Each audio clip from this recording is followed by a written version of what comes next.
Alrighty, well, howdy, y'all, and welcome back to my channel. I am Cy Strikeling, and we are joined today by the lovely world of Mayja. Hello, how are you? Greetings, everyone. Hi.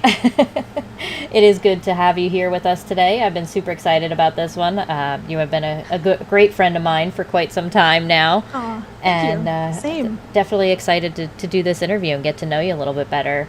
How's Absolutely. how's your day been going so far today? Nice and quiet and lazy. I have today off. For those of you in the States, today is Memorial Day. It is a federal holiday. So day off work for me, and I have the rest of this week off. I'm turned it into a vacay holiday, so I'm nice and Awesome. chill for once. Awesome. Yeah, that's always nice. Quiet is like the best kind of a day. Yeah, It just doesn't need to lazy be and quiet. anything big or anything like that, but yeah. All right. Awesome. Well, we're glad to hear that and to have you here with us. So thank you for coming and thank you for agreeing to do it. My hubby is in the chat Awesome. with the penguins. Awesome. I love it. All right. So let's see here. Everything looks pretty good. I just want to make sure the stream's all good and good to go. All right. Awesome. Looks good. Perfect. Alrighty, yeah, everything looks like it's running pretty smooth, so that's good. I always like to make sure the first couple minutes just to make sure there's no glitches, because it wouldn't be a live stream Sure. without some kind of a glitch or technical error. Or Right. it's Always always, something. oh man, it can be brutal, that's for sure. And and that's kind of what I want to talk about a little bit here with you is just a little bit of the basics of streaming with you. So you are a streamer slash content creator, and what made you want to start doing that? Funny story. So I never got into this with the intent on just being a streamer. Mm-hmm. That was never my intention. Originally, it was just so my husband could see what I was up to after I was done with work. Because I work a solid, straight 8 to 5, and at Right. 5 o'clock I'm usually off. Now sometimes I work a little over, but usually at 5 o'clock sharp I'm out, Mm-hmm. and I work from home. So I literally just swivel my chair, and there's my gaming station, and off I go. Well, he usually works until 7, 8 o'clock at night, right? And he's downstairs in his office. So I said, well, hey, if you want to hang out with me and see what I'm doing, tell you what, I'll stream my game, and you can hear all the interaction I'm having with the other gamers or whatever, or we can chat, and then that way you can hang out with me even though you're working. Mm-hmm. And that's Awesome. how it started. I had no overlay, I had no face camera, and I was wearing just my headset for my microphone. Didn't have any fancy equipment, and I didn't think anybody would ever come in to my channel to check it out. Mm-hmm. It started because I play Overwatch a lot, and I was chatting with just some of the competitive teammates that I have, and they asked me if I streamed any of this. I said, actually, I am live right now. And they went, oh, how many views do you got? I'm like, I don't know. What are you talking about? And then they're like, show us. So I posted my link, and that's what got it started. All of a sudden, the next thing I know, I've got those people coming in, and they have me up while we're all gaming. They kind of want to see their own gameplay. Mm-hmm. And then that attracted other people. And the next thing I knew, I had 12 people actively watching from time to time, and then I had like 12 followers, and I was like, where are all these people coming from? Yeah. And then I got this complaint of, you don't even have any alerts for your follow, and I was like, what are you talking about? Mm-hmm. So suddenly I had to start Googling what it means to be a Twitch streamer. Yep. What are these things that everyone's complaining about that I don't have, and get it together. And Yeah. that grew into the empire I have today. That's awesome.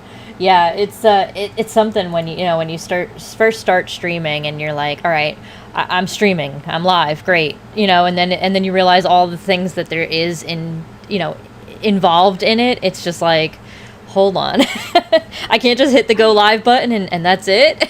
That's what I did too, and it's funny. I kept just a couple clips from that, and I actually have the audio of the very first thing I said. And I went live that first time. Oh And man. I think I said, like, hello, everybody. We're going live. Let's get this started. And I kept that clip. And I, in fact, I used it in a video that I just created to celebrate my 1-year anniversary, which is this Saturday. Awesome. So I'll be debuting that. That's great. That'll be fun, that's for sure. Yeah. So you said you stream on Twitch. Do you ever stream or post content on other channels, other platforms? Oh yeah. I have a wicked list. I don't know how I keep up. It's not like I'm posting to every single one daily or anything like that. But I think there's good stuff on there. So I have a YouTube channel. I don't stream on these other channels. I just post content. So primarily short form. So I have a YouTube channel, TikTok, Insta, GGS TV, Hover. I have Facebook. That's probably the one I use the least. I'm kind of just moving away from that. I may even close that one out because I hardly ever get anything on there. But those are the main accounts and Twitter, of course, Twitter. So those are the main platforms that I'm on. If you want to really get a hold of me, Twitter is the way to go. And I have a Discord. So. Awesome. Yeah, I've been debating on whether or not to open my own Discord or not. I'm in so many already, and I'm like, it's one of those things where it's like, is it really going to benefit me? Is it just going to be something else that I'm like, oh my goodness, I have so much to do?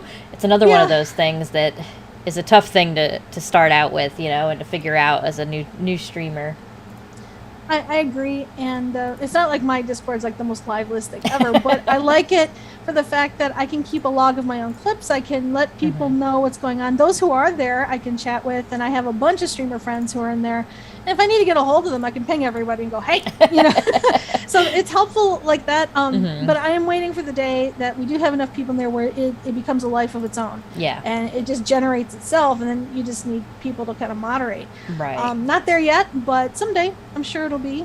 Yeah, absolutely. That's awesome. Let's see. All right. Sorry, my screen keeps going back and forth here. I don't know what it's doing. Of course, everything works until you go live, Isn't that always the way? Every time. All right, perfect. So, I was curious just a little bit about like your username, your logo. Where did all that kind of come from? Okay, well, World of Mayja. Okay, so Mayja, and that's how it's pronounced. I know there's a J in there, but think of it as a ya in Spanish. But it's interesting, the creation of my name. Well, that goes back to when World of Warcraft launched. And World of Warcraft launched way, way back, and we're talking almost 20 years ago, if not 20 years ago. And this was going to be the first time that I was going to actively play in an MMORPG. And I'd seen many others, and my friends had played many others, and I really never got into it. I was always just single player or console player, and just by myself, not online. But then I read about this, and this is the new thing, and I got a chance to get to the beta, and I was like, all right, let's try it out. I needed to create a character name, and I originally wanted Mayja, Mayja. Taken. Of course. I tried Mayja. Nope. But I tried all these different versions, and what stuck was Mayja, and I'm like, well, I know I'm going to get Mayja, Mayja. I know it's going to be there, but hey, I know what it is. Let's roll with it. So it all started with my Horde Warlock, Orc Warlock in World of Warcraft. I still have that character to this day, and I still play. So it started there, and then of course it became World of in reference to World of Warcraft, but also because that when I first opened my first YouTube channel, which is still the same channel, it was not meant to be for gaming. It was for my saltwater reef tank. Oh, okay. And you can still see all the vids I made on that there. And so I called it World of Mayja, as in this is my world. And then Mayja became my internet persona. Everywhere I opened up anything, whether it was a blog, a website, whatever, it was Mayja. That was my identity online, just to protect myself and whatnot. Yeah. And I always loved that name. So it stuck with me for years and years and years. And it's funny because I was married for a long time, 15 years, and I unfortunately had a divorce in 2014. But when I went through that, you are allowed to change your name. You are allowed a name change, and most women go back to their maiden names. But I said, you know what? I'm turning 40 at that time, and I was like, you know what? I don't want to go back to my maiden name, and I sure as heck don't want to keep my married name. So I made up a name that I liked, and I dropped my original middle name. My middle name became Mayja, the way I spelled it, and then I took on Dax as my last name, DAX, in homage to my favorite Star Trek Deep Space Nine character. That's awesome. Yeah, I changed it up, man. I went full on independent woman. Can't tell me what to do. That's funny. And I loved it. I absolutely loved it. So that's where Mayja came from, and that's where World of Mayja came from. Awesome. Yeah, And it's a great story. yeah. Penguins. Yeah, you're a fellow penguin. Oh yeah. I love penguins. And there's this logo. Yep. Wrong side. Your image. Yep. So the logo. Okay, so I love penguins, and this is a funny story going back with my second husband, my current husband, who's in the chat. Hi, baby. So, we started dating, and he used to go to this deli that was near his, where he worked, and it used to be called. Unfortunately it's gone because of COVID. No, but it was called La Penguina. You would love it. It was decked out head to toe penguin. Oh wow! From the wallpaper, the salt and pepper shakers. You went into the bathroom. There was a little holder for those penguin. Everything was penguin. And so because of that, he would go there and have lunch, and he teased me that he was going in for his afternoon penguin, as if he was eating penguin. And so I accused him of being a penguin murderer. Oh my goodness, that's funny. And this became a little joke between us, but his coworkers once overheard us bickering about that. And then they started buying him penguin paraphernalia. And it started showing up on his desk at work, and you name it. And then we started getting stuffed animals. When we eventually got married 2 years later, our cake will look like an iceberg with two penguins as a cake topper on top with little penguin feet going all the way up. Oh, that's awesome. Yeah, we incorporated penguins even in our wedding, and it was absolutely funny. And it's still to this day, our friends know we love penguins. We still get stuff. So when I sat down and realized that this stream was going somewhere, this was becoming something, and I needed branding so people knew it was me coming on. What better homage than to a penguin, one of my favorite Absolutely.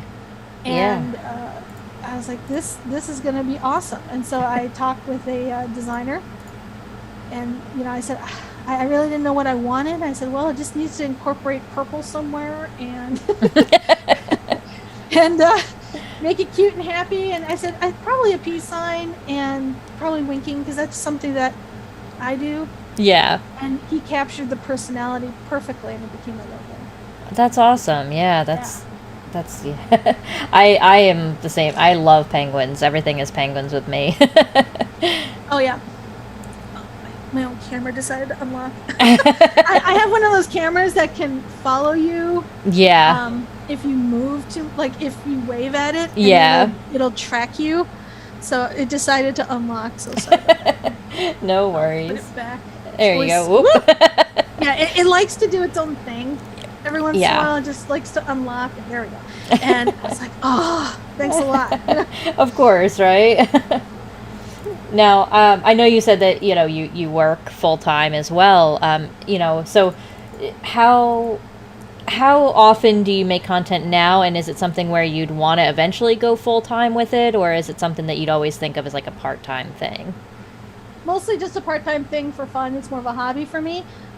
If by some grace that I all of a sudden became big enough to live independently without another job, heck Mm-hmm. yeah, I'd do it. That would be a riot. At the same time, very stressful because I know the demands of a full-time content creator. Yeah. Yeah, you got all day to do it, but you are up early, you're up late.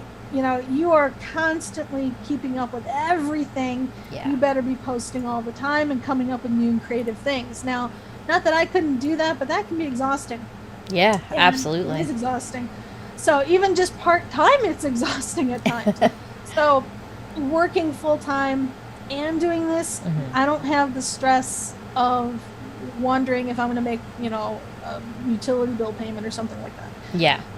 Not that my husband doesn't work also, but for us to live comfortably within our means, we both need to be working. Right. So, Absolutely. and I love my job. So Yeah. I get to do what I love during the day. Mm-hmm. And then I get to take a little bit of a break, and then a couple nights a week, I get to do what I love at night with an audience, game, and have other people join in. So what better way to spend my time? Yeah, absolutely. Now, I know you also do like a variety of content on your channel. I've seen you do some gaming. There's some, like you said, Overwatch. Also some Hearthstone recently, and then also some art. You seem to do a little bit of everything. What kind of stuff do you like doing, and like what does that all entail? Well, originally it was just an Overwatch stream. That's what I figured. Oh well, this is the game that I play the best. Don't want to disappoint viewers, so basic. Oh, I love this greeting. Greetings, sentient beings. That's awesome. Yep. Purple rips with orange. I like that. Thank you. That's awesome. Welcome. But yes, I started off with just Overwatch, and a lot of people loved it. But then I had some people ask me, well, what else do you play? And I said, well, I play other stuff, but I'm terrible at it. And they said, we don't care. We want to see something different. We want to see your reactions to something different because we're here for you. Right. And that blew me away. I was like, really? Yeah, you're funny. We just want to see you do something else. And I went, all right. And so I started branching out.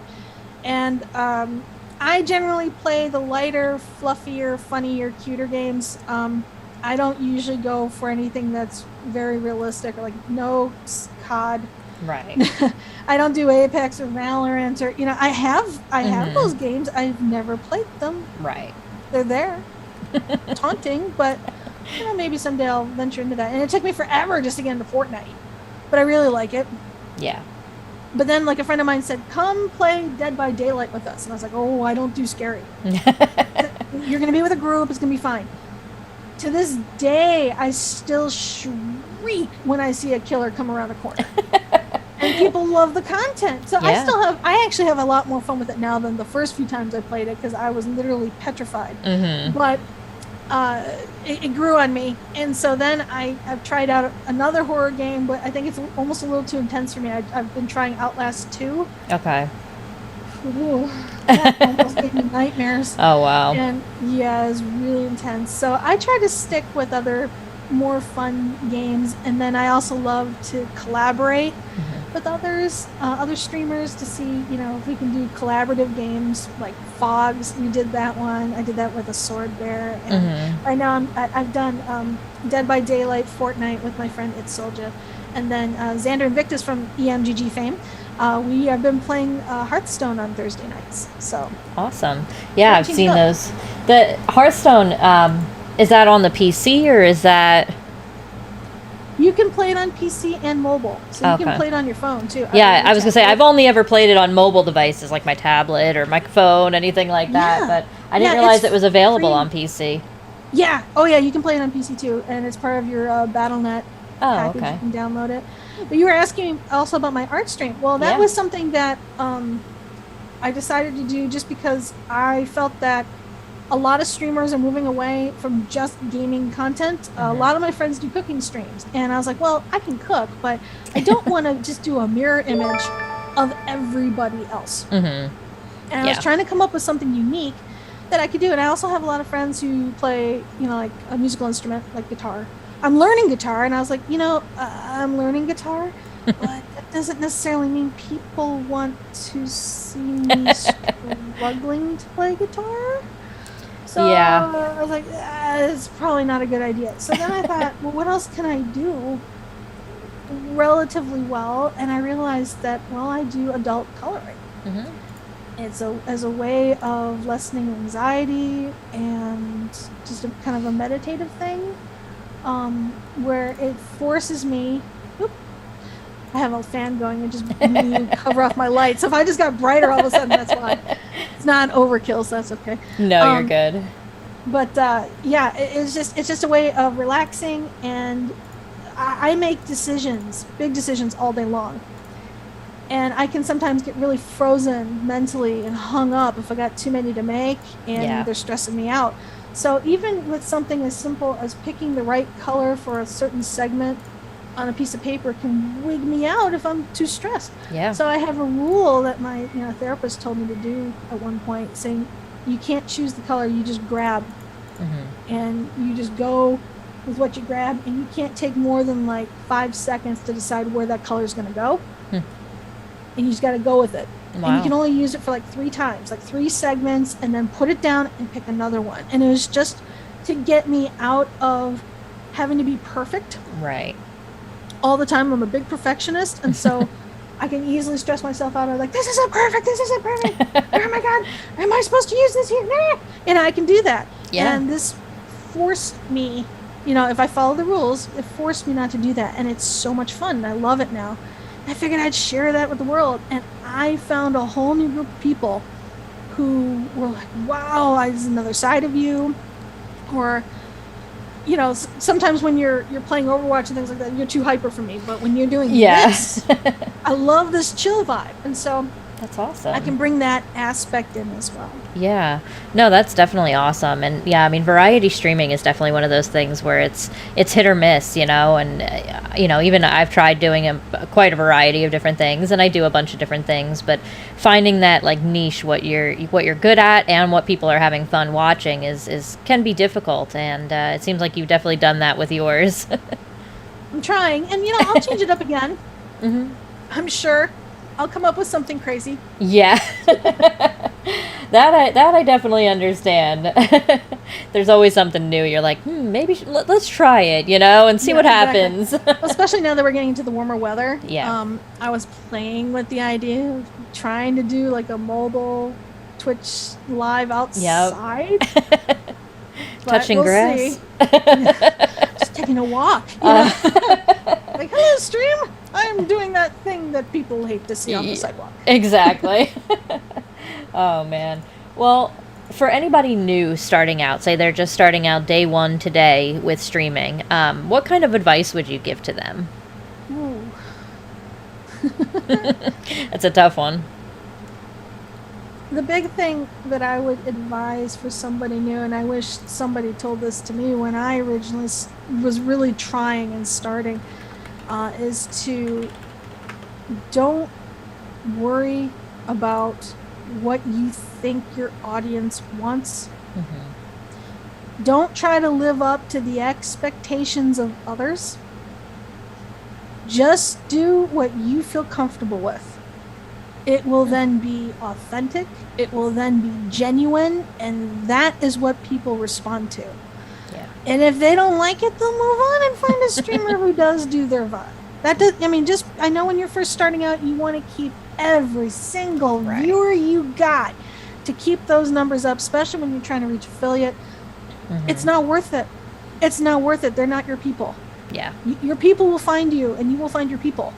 And those are the people you want to retain. You don't want to retain some questionable person in the chat who could be easily poisonous and toxic to the rest of your chat, just for the view. Yeah. And then making you uncomfortable as well because they're asking something of you that isn't you. Yeah, that definitely makes sense. And yeah, it's important because for sure, I mean, and you don't want to have those people come in that just come in because you do what they want. And then suddenly you switch something up to do what you want to do. And now they're, either blasting you or hating on you or anything like that. It's not worth it, Criticizing you for not following what they wanted. It's like they become a director. Exactly. It's like they think they own your stream now because you gave them some attention. No, I mean, you don't want that at all. Right. And who needs that? It's not their show. If they want their show, they can stream. You know what I mean? So go to your channel if that's what you want. Exactly. but yeah, no, I think that's really important for beginning streamers to realize. And the sooner you realize it, the easier it gets, because then it's just me. Yeah. And I'm not trying to put on a front to be cool, look cool, whatnot. If I am a geek, I'm a geek. If I'm a nerd, I'm a nerd. If I'm cool, I'm cool. If I'm silly, I'm silly. It doesn't matter, because it's who I am. And that's what people want to see. Absolutely. And that's some awesome advice. Definitely awesome advice for anybody getting started. Just be you. Yeah. It's the best advice I can give, because you start living up to other people's expectations, you're going to get lost. Yeah. Absolutely. And that just goes for life in general. You can apply that to anything, not just streaming. Yeah. The sooner you learn that lesson, the easier life gets. Absolutely. For sure. Now, I'm sure people have tried to, give you advice in the past on streaming and things like that. But just in general, what would be the worst piece of advice you've ever gotten?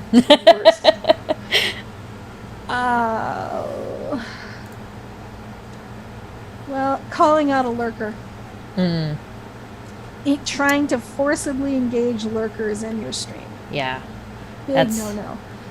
And I didn't do it. I was really surprised when someone advised me to do so. I was like, what is the benefit of that? And frankly, if I was lurking in a channel and someone saw my name and went, hey, we're on Mayja, say something, I would have been like, click, bye. Yeah. That's the fastest way to get me to leave a channel. Yeah, for sure. I say hi to my lurkers. I go, hello, anyone who's here, if you're lurking, you're welcome. Thank you for being here. I say that. Yeah. I don't start naming names. Be like, Phil. Yeah. Just say something. Now, I have a couple streamer friends who I know who have lurked in my streams before, but I called them out in jest, not live on my stream, but off stream, saying, you didn't say hi, just because we're friends. They know better. Exactly. But it's cool. It's fun, but I would never do that live. Yeah. No, absolutely. Yeah, that definitely sounds like not the best piece of advice. Yeah, I was like, if you do that, I'm surprised you got anyone still there, unless they're the kind of people who don't mind that. But that's your vibe. Not a general vibe you want to do. No, definitely not. Well, so outside of streaming and things like that, and obviously you do streaming, you do your art. What other hobbies do you have, or do you like to do? Well, like I said, I have a 40-gallon saltwater reef tank in my kitchen, and that is definitely a hobby. It's very much it's a very sustainable tank, in the sense that all the rock in there, which is now live rock because it's been in there for a couple of years, it was actually made out of concrete. Oh, wow. So I didn't take anything out of the ocean. So everything, I'm very big into the conservation of the oceans. And so anything that I have in my tank it was aquarium raised and bred. So that's awesome. Yeah. So I make sure to buy coral from growers who are also practicing sustainability. They had a colony, and then they're growing off of that colony, and that's it. Yeah. Same with the fish. So I only have 3 of them in there right now, so they have a massive tank all to themselves, but they're pretty happy. Actually, 4. I have a pair of clowns, a royal gamma basslet, and a yellow fox-faced rabbitfish, and they love it. I may add some more. I have plenty of space in there for them to add more, but even just with those 4 interacting within the rocks and whatnot, you really get a sense of what a small community looks like in a big space. Yeah. And it gives me room for lots of corals. So I do, have some soft corals, mushrooms, and a lot of devil's hand leathers. So it's a simple reef. It's not glorious like you see some that are just amazing colors and whatnot. I do let algae, grow, so it looks more realistic. Because I know those fish love to eat that stuff. And so, right. I try to keep it as pretty as I can, but I like more of a natural look, and my reef is not as glorious as some others, but it's got its own moments. Yeah. How hard is that to keep up? Well, I would say the initial setup is where the real work is. Making, when you first start cycling your tank, a lot of people are impatient and they just want to throw fish in it within a couple weeks. And no, I waited 2 months before I added any fish, standing there empty. And now I threw in some bacteria to get the growth going, to get through the ugly phase with the diatoms and things like that, with growth here and there in the rocks. But then once it equated, had a balance of the nitrites, and ammonia, and that settled itself out, then I knew I could start safely adding a fish at a time.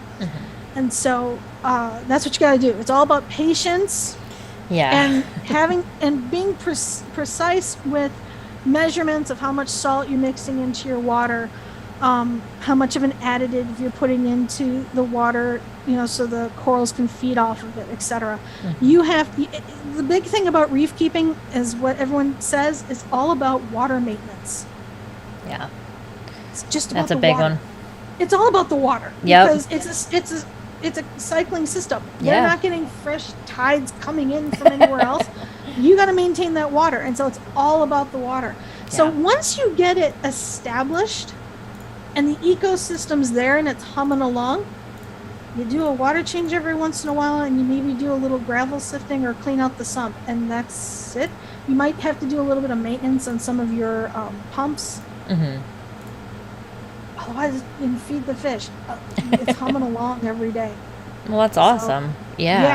So honestly, the initial setup, very expensive, unless you're buying, even buying used materials, it's costly. But once you start getting like a piece at a time and you build your system, get it up and running, it's great. And then you just have to wait for it to cycle and get ready and level out. You gotta have a lot of patience. Which is hard for me because I was like, get the fish in there. And I was like, no, I'm not going to make this mistake. Right. Everyone makes this mistake. I'm not doing that. Yeah. So I read all the reef forums and everything, and I was like, this is the biggest mistake of any noob. So I'm not going there. I didn't want any dead fish. They're really expensive. So, not to mention I just don't want dead fish. But you just want to just take your time. And as you do that, it responds beautifully. And then you're going to have a really happy tank, really happy fish. I do. When I walk by, they're all there. That's awesome. I just know I'm the food bringer, but still. No, that's awesome. I mean, I used to, a long time ago, work in a pet store, and people, even with the freshwater fish, people would come in and they would buy their setup and their tank, and they'd buy these huge setups and everything, and buy the fish the same day. And I was just like, you can't, like, they're gonna die. You have to let it, everything has to get set up, and it's got to settle. And freshwater has a much shorter cycle. Yeah.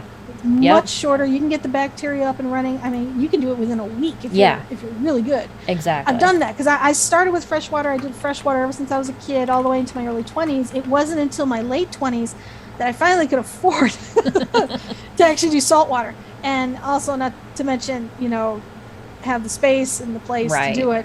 And I started with a basic 90 gallon, made my mistakes there, but I learned, and now upgraded to a much bigger tank. But with bigger tanks come greater responsibilities, of course, but it's not so bad. It's just the initial setup. In terms of other hobbies, I don't know if you call it a hobby, but I love to travel. Okay. And pre-COVID, every year we would be gone at least 2, 3, sometimes 4 times a year, somewhere in the world, and usually to Europe, or somewhere in the United States. We have family in England, so we definitely want to go there.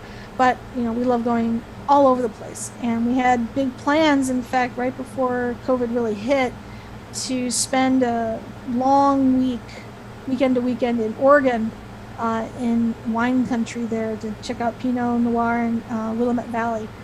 And we had to cancel that trip because COVID hit, and all the flights were starting getting canceled, and we're like, okay. And honestly, these last 2.5 years have been rough. We haven't gone anywhere. Yeah. I'm still very much in isolation. Yeah. Don't leave my house because I can't. I'm immunocompromised, so I just cannot. Yeah, exactly. I'll be in trouble. So when I absolutely. do venture out every once in a while, I have to be full mask and the whole bit, and I can't. I'm triple vaxxed and everything. It doesn't matter. I can't. Yep. Yeah. No. Absolutely. So it kills me that I can't be traveling. Yeah. And along with the travel is food. Big foodie. Love different types of food. I'm insanely adventurous. we used to, especially around my area, around Greater Metro Detroit area in Michigan.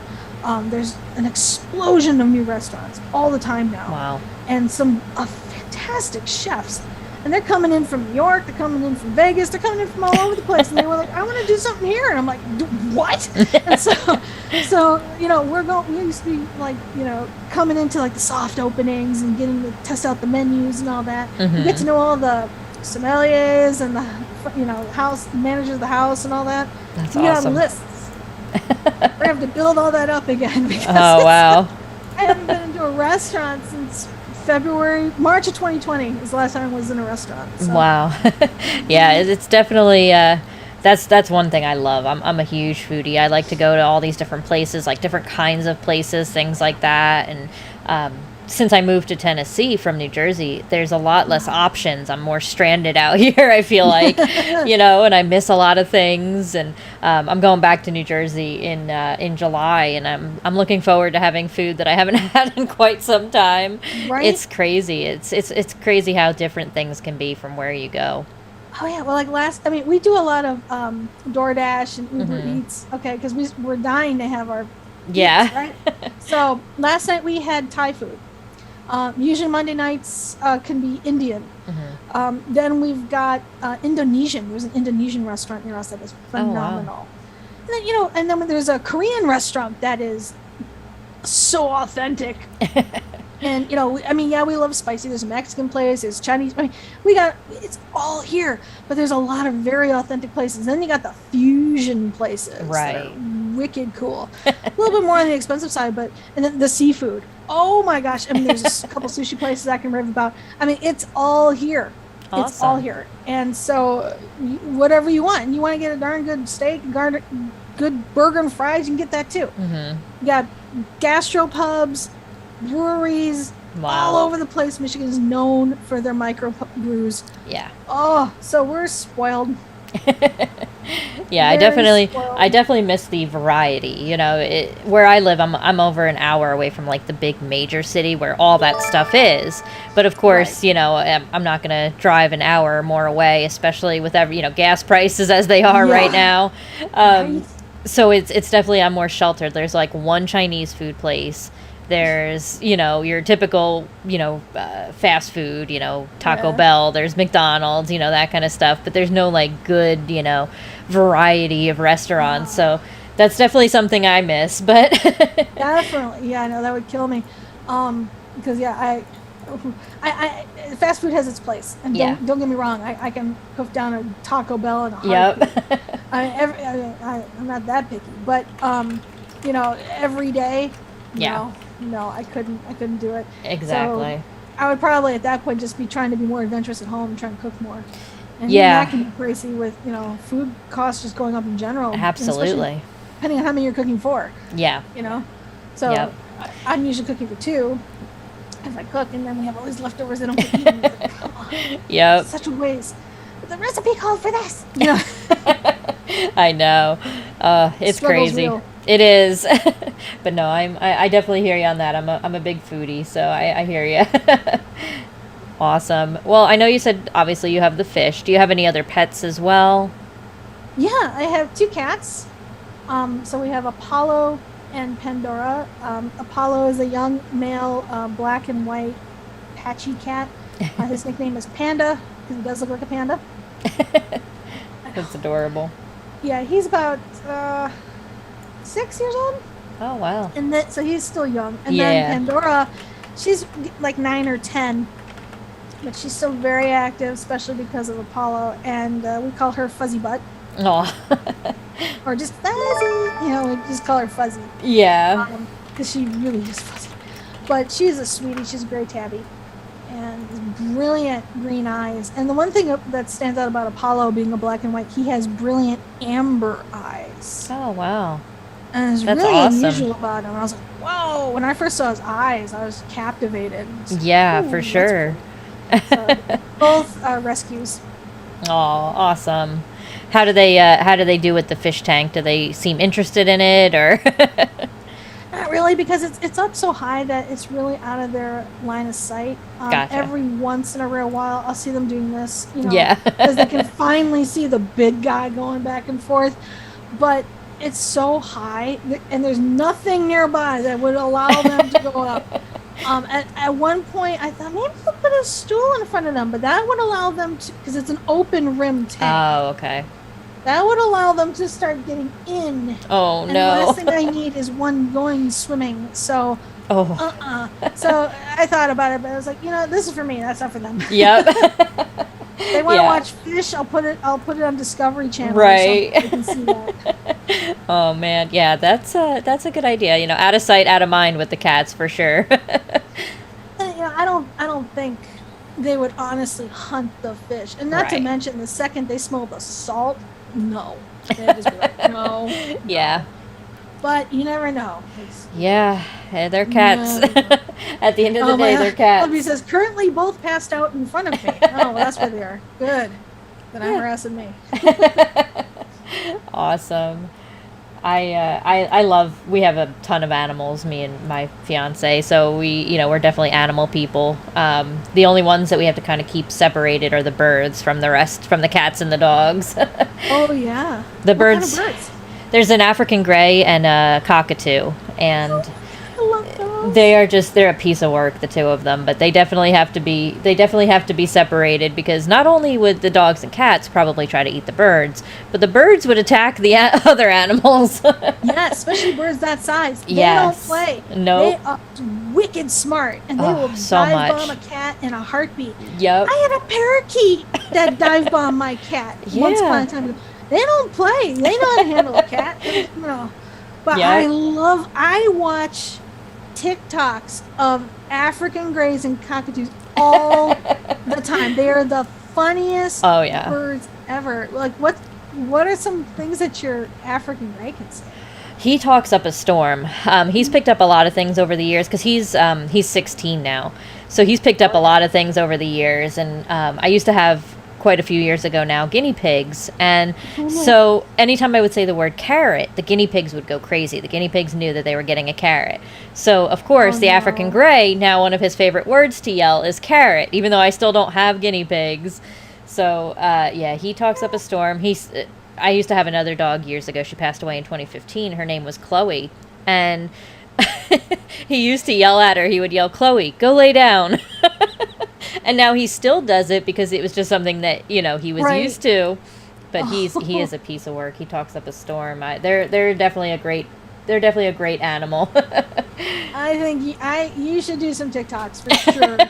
I would be all over those. Yeah.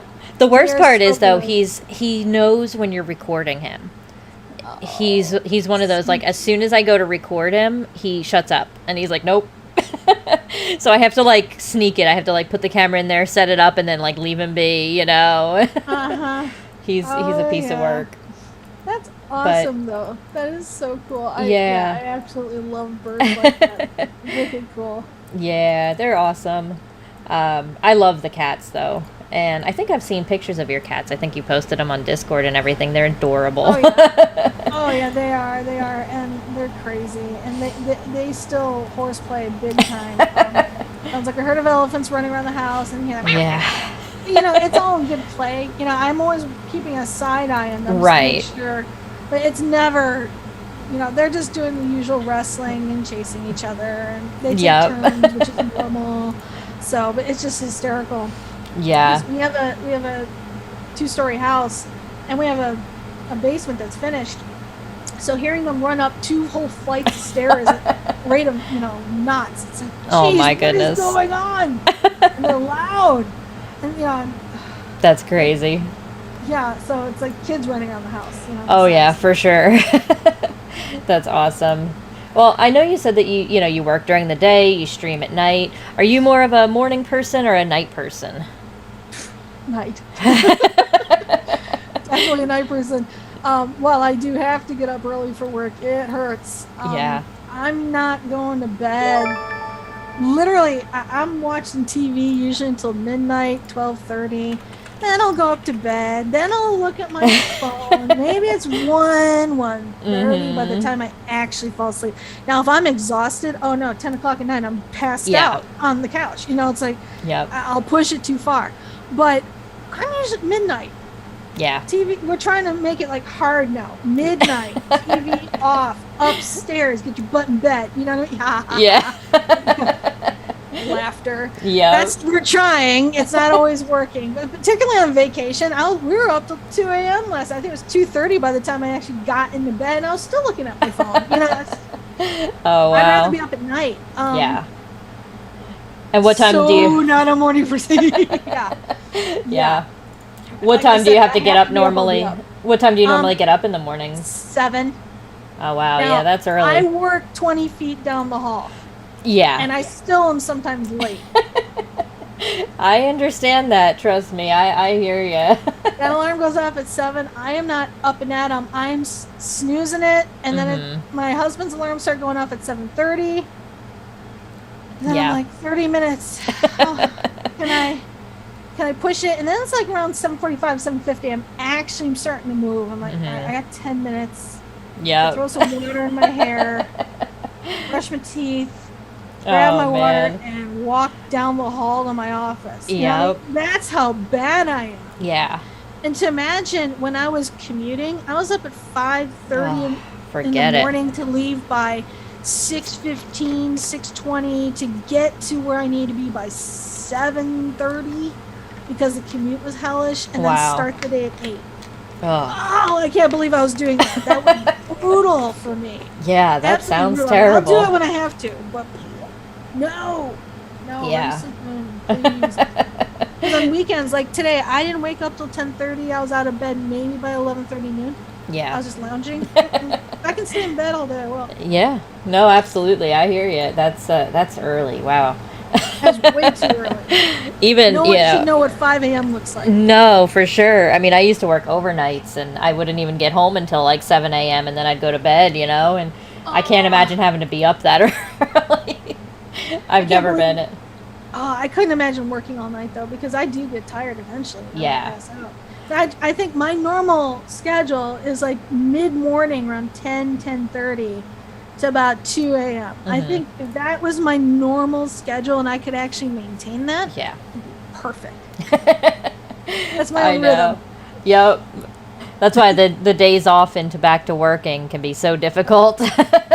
That's why I need a week. A week to get off schedule and then another part to get back on. Exactly. It lets me normalize and feel less stressed out and just wake up whenever I want. I don't have children, so it's just the cats. I mean, they'll eventually wake us up saying, too long.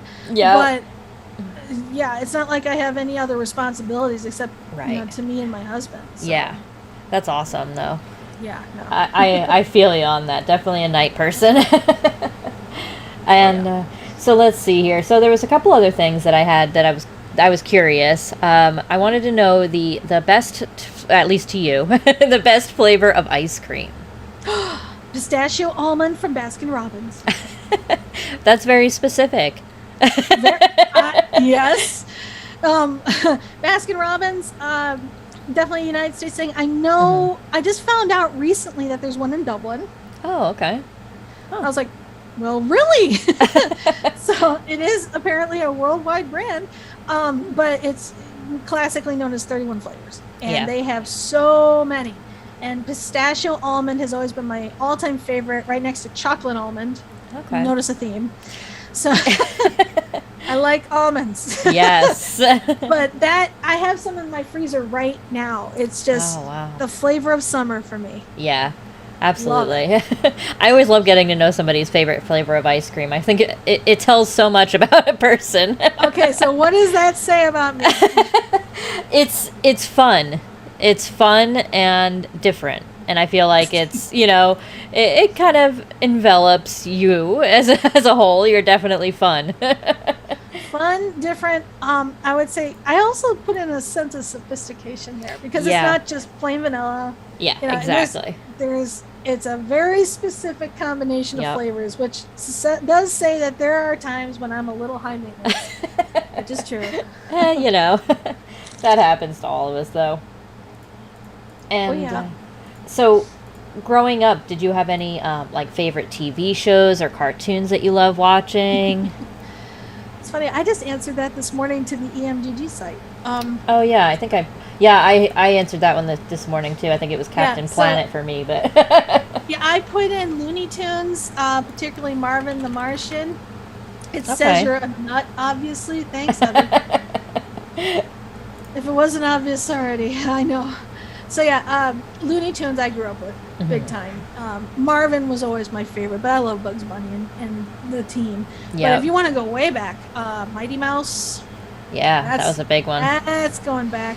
And of course, the Muppet Show was always my all-time Yeah, favorite. that one's a classic for sure. Can't go wrong with the Muppets. Yeah, Animal's my favorite. Hmm. Going crazy on the Jones, just yeah, yeah, yeah. I love him. That's Um, awesome. yeah, I always like the outlier characters, Beaker and Swedish Chef. Yeah. And yeah, I love the main characters who are always up front, who have the stars, Kermie and Piggy and Fozzie. Hmm. But I always love those offbeat characters like Gonzo. Yeah, exactly. So I always kind of like the fact that they were not always in the spotlight, but when they Right. did take it, it was really cool and zany. I Hmm. think that just speaks to who I am. Absolutely, that's perfect. Awesome. Well, so my other question here was, if you had to be stranded on an island with just one person for the rest of your life, who would it be?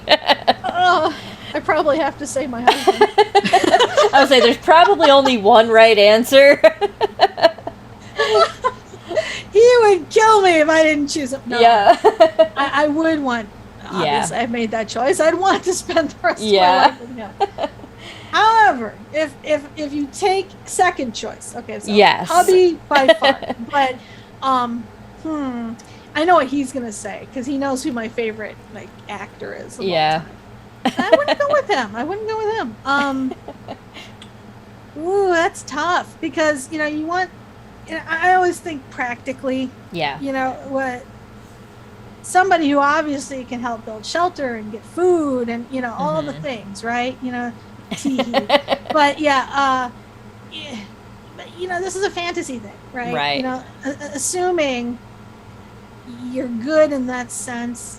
Yeah, he was bracing for Ewan McGregor, who is by far my heartthrob actor. Hmm. Love that guy. He's absolutely amazing. He's brilliant and talented and all the things. Hmm. So definitely Ewan McGregor. Can't go wrong there. Yeah. That's not a bad choice. No.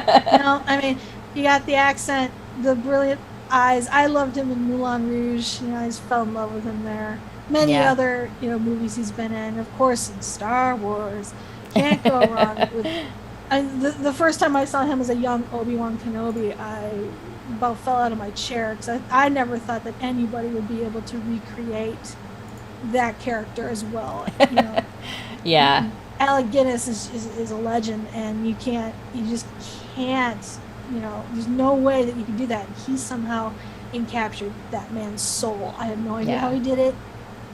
Phenomenal. That's awesome. Yeah, I'd want to hang out with him. He's a wild card too. He basically went around the world on a motorbike. Wow. He created a documentary of it. It's absolutely That's awesome. amazing. Yeah, I know he's insanely adventurous and all the things. So he's got all the things. That's awesome. Well, I know you said obviously who your favorite actor is, but do you have like a favorite movie? Anytime someone asks me about a favorite movie, I usually come back to this one, and it's A League of Their Own. Okay, that's always a great Gina movie. Davis, Yeah. Rosie O'Donnell, Madonna's in it. I love baseball, Yeah. and I love the tale of women in professional baseball. Hmm. Tom Hanks can never go wrong with Yeah. a Tom Hanks movie.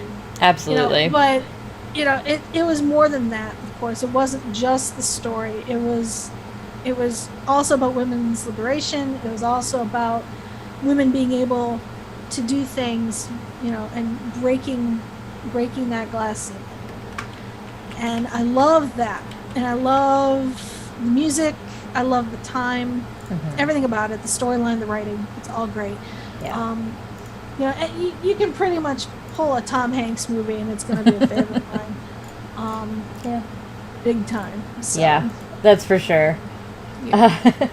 Awesome. And how about some like music? Do you ever listen to music? Do you like music? Music. Well, I used to be a professional musician. Yeah, you were saying I you don't, played. yeah, the trombone Yep. was my instrument of choice throughout elementary, middle, and high school, and then onwards into college. And I actually traveled with the International Symphony at one point for a month and a half in Europe. Wow. Yeah, and around the country. And I've been in pep bands, jazz bands, marching bands, symphonies, pop orchestras, you name it. I've been in it. It was a great ride, but I realized that I would not be able to be professional enough to support my life and live it, not knowing that if I was going to have a paycheck or not week to week, and I can't live Yeah, like that. I need more exactly. consistency with my income. So I did after college. I pretty much stopped, but I still have my horns. I can't play like I used to. My chops are gone, but Yeah. that was my first love. And of course, I love music, and I love all types of music. But if I was to, whenever I need to listen to music and chill out, I'm going back to my roots of what I grew up with in the late 70s and 1970s, 1980s, some of the 60s. I'm going to listen to things from Pink Floyd, Led Zeppelin. Throw the Bee Gees in there, babe. Let's go the easy listening route. You name it. And then you get into the 80s, like Depeche Mode and Madonna and Michael Jackson and the classics. For sure. I grew up with all that. That's my childhood. Okay, so that's what I heard all the time. That's what I grew up with. I can never let that go, and so I always turn back to my roots when I really just want to chill and listen to something. That's awesome. Yeah, music is. I'm big on music, so I always enjoy when other people can respect and have a good understanding of music. Oh yeah, absolutely. And and that's not to say that I don't get down with some amazing jazz and blues. I mean, I love going to Chicago and seeing blues live. Oh, you forget it. You can't talk to me. It's just no music. Don't talk to me unless you're giving me a beer. Yeah. Because I'm not listening to you. I'm listening to music. But I can get very hyper focused that way. Before they died, I had the opportunity to see Dizzy Gillespie and Calloway in a dual concert. Oh wow! Orchestra Hall in Detroit. I think it was 1990 or 1991. That circa. It was not many years later that they both passed. Wow, that's awesome. To say that I saw Calloway do Minnie the Moocher live. Yeah, that's incredible. I'll never forget that. Yeah, I mean, they were some of the greats of jazz. For sure. And you can't relive that. It's just, that's something that's burned in my brain forever. Yeah. I got to meet Paul Simon. Wow. Of Simon and Garfunkel. Yeah, that's awesome. It was his Rhythm of the Saints tour. My dad, I told you earlier, was a journalist. Yeah. For the Detroit News, and he was assigned to cover the concert. And we had to go early during his sound check so he could do the interview. And I was hanging out backstage. I didn't want to interrupt. And I started talking to his band members. And they found out I was a musician, and they said, "Do you want to help us do the sound check?" That's awesome. Yeah. So, yeah. And I'm dressed for the concert too. So I'm in my cool black jeans, black jacket, white t-shirt, and a fedora. That's how I look. Wow. Classic Paul Simon look, right? It's like he has it, I think, his Slip Slide and Away album. But yeah. I get out there and he hands me a horn. He's like, "Can you work with this?" I'm like, "Yeah." And so we just started, and he has the whole brass there. Because, they're playing all of his songs. And so we just started, testing the microphones, just playing different things. Paul's done with the interview. He comes out and he comes up to me, introduces himself. He said he had a lovely chat with my dad, and he was really excited. And he said, "Do you know Late in the Evening?" What brass player doesn't? Yeah. Right. He's like, "You know it?" I went, "Yes." And he goes, "All right, Late in the Evening in 5. And I was like, "What?" And I got to do a sound check for Late in the Evening with Paul Simon. Oh, wow. That is so cool. I was crying while I was playing, I swear to God. Yeah, that's so awesome. insane. And then I got to see the show that night. So the fact that that ever happened, that was like a dream. Yeah, that's I so thought- awesome. So yeah, for a musician like me to have an experience like that is over the moon. Yeah. And greatest, probably single greatest experience of my life right there. Yeah. And I was in high school. That's so Long time ago. awesome. That is though. I mean, that had to be just something you'll always remember for sure. Oh yeah. I remember then teasing my dad when in '93 when Paul McCartney came to town. I remember teasing him. I said, "You gonna interview Paul?" He's like, "No." I was like, "Oh, come on." Please, Exactly. please interview Paul. He's like, "That's not my beat anymore." I was like, "Come on, Dad." Just do it anyway. For me. Oh But man. we got to go see him, still. Yeah. But I didn't get to meet him. Yeah. Oh, if I could meet Sir Paul. Oh. But yeah, That would But I've be been- something. Oh. that would be beyond. Yeah. But for the Beatles, my husband's family took me on a tour, and I got to see of Liverpool, and I got Oh, to see wow. their childhood homes, and I got to walk on Penny Lane and visit Strawberry Field, and all Wow. of that. Yeah, they took me on a day trip of Liverpool, That's so and- awesome. and where the Eleanor Rigsby statue is, and the cavern, and all of it. I actually Wow. got to be in there and see it. Absolutely breathtaking, amazing. It's all preserved. And it's still a pub that's active. It's still Yeah. happening. So to be able to do all that was also just so incredible. Yeah. And I got a chance to walk across Abbey Road and get a photo. Wow. In the big stride. So That's so I've done a lot awesome. of cool things. Yeah. Musically speaking, kind of walking in the footsteps of some of my musical heroes. That's so awesome. Yeah, that does sound amazing and definitely like something that, like I said, you'll remember for a lifetime. So I'm happy for you. Oh yeah, I know. Awesome.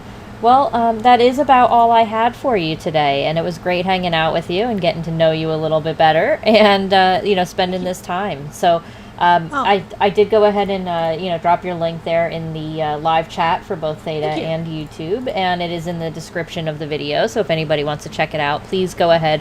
This is World of Mayja, and she's awesome. And with that, everybody, I think we are going to wrap it up here. So thank you all so much for coming out. Is there anything else that you wanted to tell everybody before we leave? Can I do a little plug? for myself? Absolutely.